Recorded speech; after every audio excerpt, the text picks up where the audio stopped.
সবে দিয়েছে, সকালে হয়েছে না? এ বুড়ি আয়, বুড়ি আয়। হ্যাঁ, রোদ্দুরে তো উঠতে চাইছে না ও।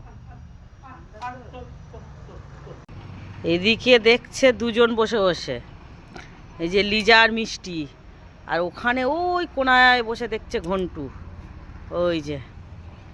আর তোমাদের দাদাভাই বাচ্চা নিয়ে এসছে এখানে, কিন্তু ওর মা সে মুখে করে নিয়ে আবার ওখানে চলে যাচ্ছে।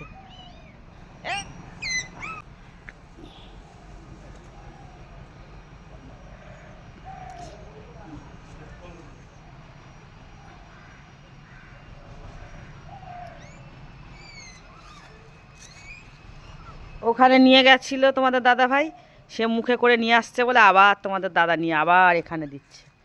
তোমাদের দাদা ভাইয়েরও হয়েছে বড় জ্বালা দাদু হয়ে। দেখ এ বুড়ি, ওখানে ভালো ঘর করে দিয়েছিল, তোর ভালো লাগলো না বল? এখানে রাত্রিবেলা ঠান্ডা লাগবে, এবার তার উপরে একটু ছাউনির মতন করতে হবে। ওই আমাদের পেছনে যে ব্যানারগুলো রেখেছো না, ওই দিয়ে করতে হবে, বিকালের দিকে করে। ও বিকালে তো মশা, এই দুপুরবেলা বুলটাই আসুক, দুপুরে বানিয়ে দিও। এইটা দিয়েছো তো, তাতে ওর বুঝতে অসুবিধা হচ্ছে যে কি ব্যাপার, এখানে সে জায়গা কোথায় গেল। ওদের মাটিতে দিয়েছে না, মাটির একটা এই যে বন্ধুরা, তোমাদের দাদা ভাই ঘর বানানো শেষ হয়ে গেছে। দেখো কি সুন্দর করে ঘরটা বানিয়ে দিয়েছে। তো তোমাদের সাথে শেয়ার করার কারণ এটাই বন্ধুরা, তোমরা নিশ্চয়ই দেখছো দেশ জুড়ে যেটা ভাইরাল হয়ে গেছে, 8টি কুকুর বাচ্চাকে জলে ডুবিয়ে হত্যা করা হয়েছে। কি করে পারলো? উনি মানুষ না অন্য কিছু? মানে এটা ভাবতেই আমার অবাক লাগে। এটাই চাই আমি মন থেকে, তার যেন চরম থেকে চরম অনেক শাস্তি হওয়া চাই, কারণ এদেরও জীবন আছে। কি করে পারলো?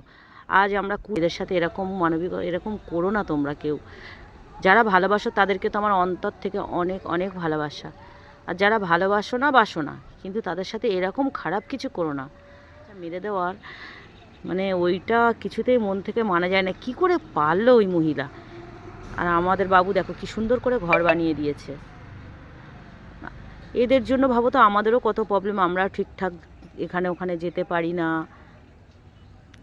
কোথাও গেলে কাউকে না কাউকে রেখে দিয়ে যেতে হয়, তাদেরও অনেক প্রবলেম থাকে, রেখে দিয়ে অনেক কিছু ফেস করতে হয়। কিন্তু তোমরা তো জানোই, যাদের আছে তারা তো জানোই, তাও এদেরকে ফেলতে পারি না। কারণ এটাই ভাবি, আমরা যদি এদের পাশে না দাঁড়াই, এরা বা কোথায় যাবে? এরা অবলা জীব, তা বলে কি এদের প্রাণ নেই? ঠিক আছে বন্ধুরা, আমি যদি কিছু ভুল বলি তো আমাকে ক্ষমা করে দিও। তোমরা ভালো থেকো, সুস্থ থেকো, আমার অন্তর থেকে অনেক অনেক ভালোবাসা।